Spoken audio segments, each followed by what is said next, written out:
In today's lesson, we're going to talk about developed versus developing nations, and you'll be on page 2 of your interactive notebook. So we're looking at developed versus developing countries. Sometimes they're known as underdeveloped, third world, first world. These are other synonyms for this, but the common terminology now is developed versus developing. So we want to talk about some different criteria for comparison. We're going to look at the wealth, population growth, ability to afford food, ability to afford shelter, access to healthcare, access to education, strength of the economy, access to technology, and their general location in the world. And as we go through and fill out these notes, it's just going to be more of a one-word answer. Kind of, as I said, we're comparing these two things. So in developed countries, wealth is generally higher than there would be in developing countries. Developing would have a lower wealth or a lower standard of living.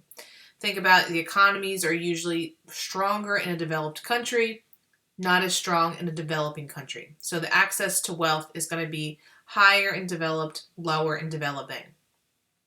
Population growth in a developed country is going to be lower. We're going to have access to medical procedures, medical medications, things like that, that would slow the rate of population growth. Whereas in developing countries, they don't have access to adequate medical care sometimes. So that would cause the population growth to be a little bit higher.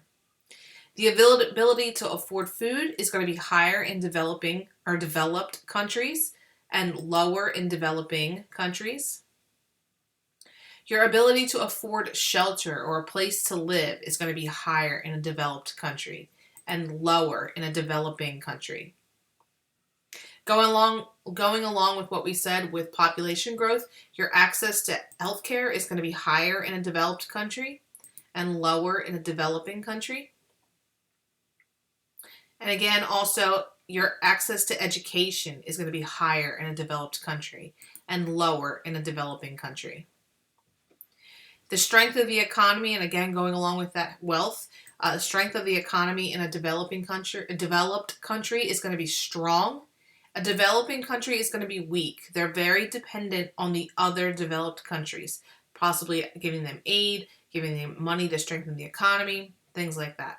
So usually they are weaker. Access to technology is going to be high in developed countries and low in developing countries, again, because they are dependent on those already developed nations.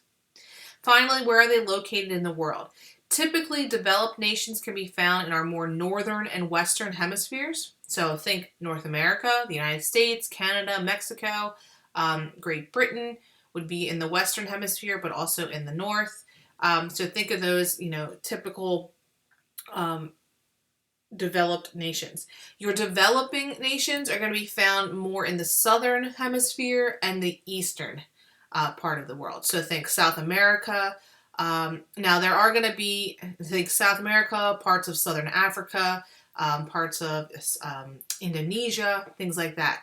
Now there are going to be some countries that kind of stand out or break the mold or break the example, like Australia. They are in the southern hemisphere, but they are a developed country. So don't think that every single nation fits into one category or the other.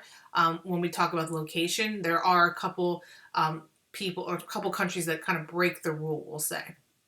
Now, you don't need to enter this on your interactive notebook, but let's talk about factors that can contribute to long-term economic growth. So we have investment in physical and human capital. So thinking back to our factors of production, if we're investing in tools that go into producing things and also investing into people, giving them education, giving them certifications, degrees, things like that to better themselves, that's going to help economic growth. New technology. If you're stuck in the Stone Age and not keeping up with technology, that's not going to help you with economic growth. Providing economic freedom. The freedom to choose what businesses are started, where people can work. You can choose what job you want. That's all going to help with economic growth. Strong incentives. Think about you as a student. If you have no incentive to do work for my class, you're not going to do it. Your incentive for this class is a grade. If I'm not grading it, you're probably not doing the assignment. That's an incentive. So the same thing with people. They're not going to work for free. They want to get paid. That's their incentive. You want competitive markets, no monopolies, no same goods. We want things, competition is going to ensure your efficiency and grow out the economy. Low inflation, we do not want hyperinflation like places like Venezuela, so we want to keep prices stable. And we want political stability. We don't want the government to kind of be off the rails or off the chains. We want kind of something low humming along. And then also we want free trade. Trade is going to be something that we talk more about in this unit, and we'll look at some free trade policies. But these are all things that will contribute to long-term economic growth, which is what most nations want. Thanks for tuning in, and make sure you enter this into your interactive notebook.